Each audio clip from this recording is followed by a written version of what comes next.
Hello everyone, welcome to our channel, and today we will see how we can fix the issue of our payments being declined by our bank on Cash App. So for that there can be several reasons, like your personal information related to your bank account is different from the information that you have provided while creating your Cash App account. So make sure that your information or the personal information, especially your name and the details, are as same as your bank accounts details.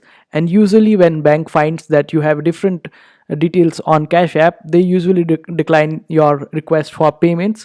And this problem could also be faced by those where your transaction history is not that strong on Cash App. So what Cash App usually do is that it declines the payments which it finds skeptical or the fishy. So just contact the support of Cash App and tell them that the transaction is quite valid and usual, and it is not non-ordinary, so they should allow your transactions. And the third thing that you could do to fix this issue is that you can confirm the phone number or cash tag before sending payment to the sender. This way your payments hold a special authenticity, and these are some ways that you can use to fix this issue of your payments being declined by your bank.